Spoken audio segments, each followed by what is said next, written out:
Good morning, fourth graders. It is Tuesday, not just any Tuesday, but the Tuesday before Thanksgiving. Are you as hungry for turkey as I am? Are you as anxious?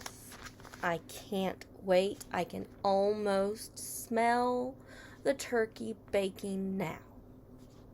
And pumpkin pie. Definitely looking forward to the pumpkin pie. What are you looking forward to? Desserts, mashed potatoes, turkey. Maybe you're looking forward to it all, which could describe me too. So we're going to continue with our Thanksgiving story we've been reading, counting down to Turkey Day.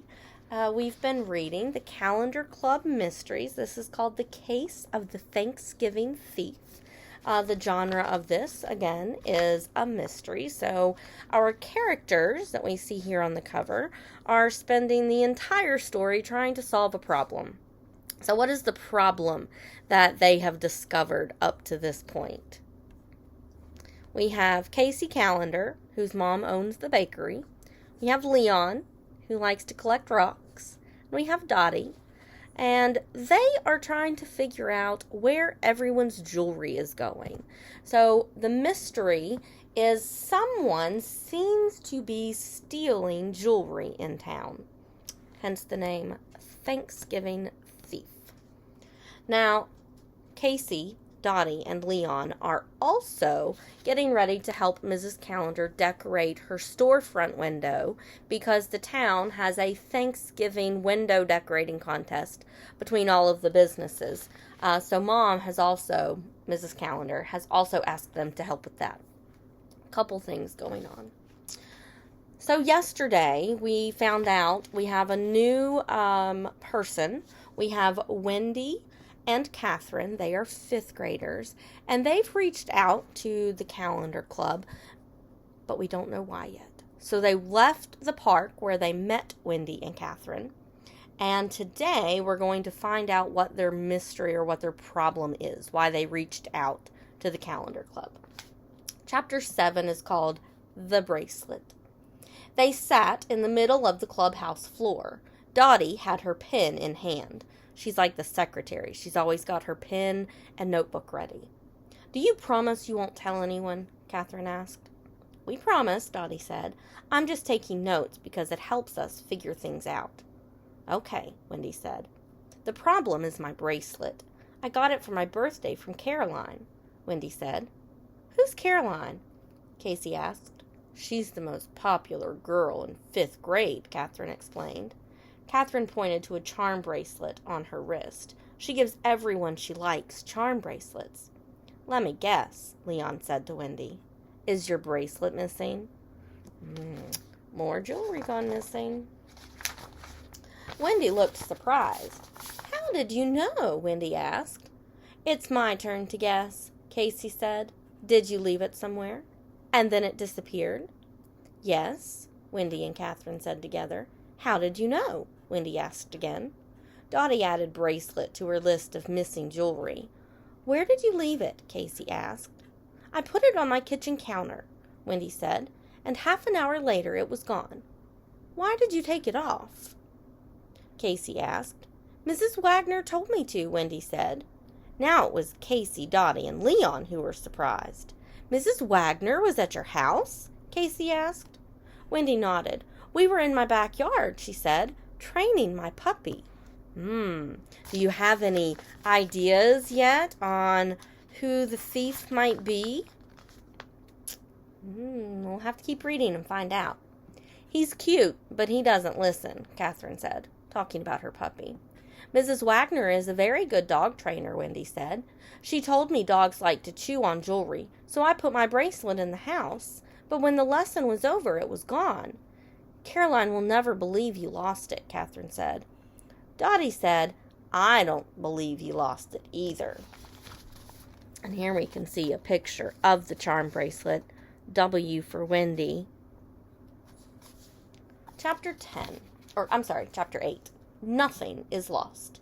The three friends ran all the way to Mrs. Calendar's store. "We don't think you lost your ring," Casey told her mother. We don't think Uncle Eddie lost his watch, Dottie said. We don't think Miss Webster lost her cat's silver collar, Leon said. Whoa, whoa, whoa, well, what do you mean? Asked Mrs. Callender. We think your ring was stolen, Leon said. We think all the missing jewelry was stolen, Dottie said, and we think we know who stole it. Mrs. Callender didn't ask any more questions. This sounded serious. She called Officer Gill. He promised to come right over. Mrs. Callender hung up the phone and picked up a tray of brownies. Why don't you have a snack while you wait, she said. I made these brownies just for you. It's my way of saying thank you for the Thanksgiving window. They had never seen brownies like these before. They were huge, and Mrs. Callender had painted a pilgrim's hat with buttercream frosting on top of each one. Casey said as she took a bite of her brownie. These are the best double fudge brownies you've ever made. Dottie said. These are the best brownies anyone has ever made. Leon stared at his brownie. Then he stared at the window display. Leon, Mrs. Callender said, are you okay? Why aren't you eating your brownie?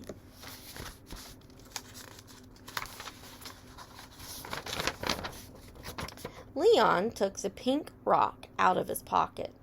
He held it up next to his brownie. His friends saw it at once. That rock looks just like a pilgrim hat, Dottie said. A perfect pilgrim hat. So there's his rock.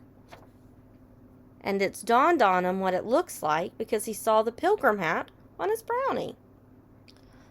Leon held the rock for a minute longer, then he turned it over. Except I don't think it's an ordinary rock, he said. Look. Leon ran his fingers over a set of bumps on the back of the rock.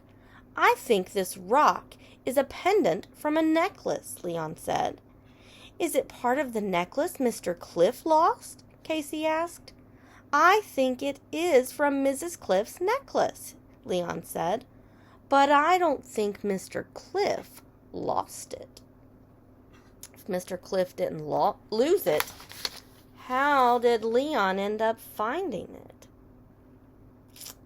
Dottie, this is chapter 9. That's it. Dottie, Casey, and Leon ran inside Pet Me.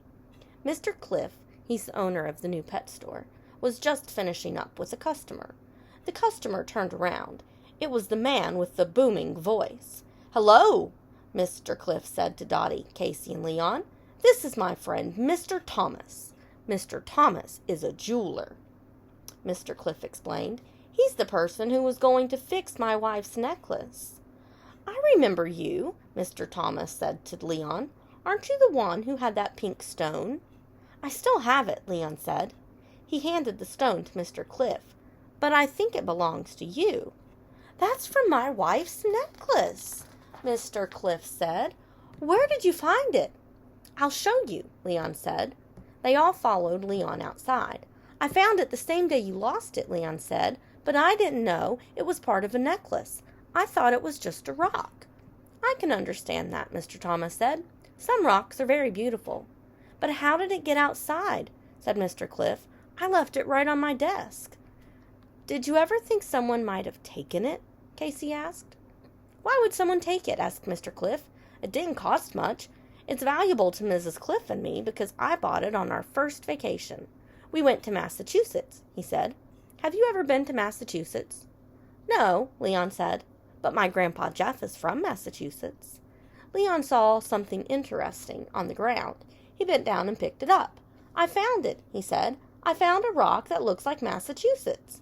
Casey and Dottie looked at the rock in Leon's hand. It's perfect, Casey exclaimed, proud that she recognized the shape.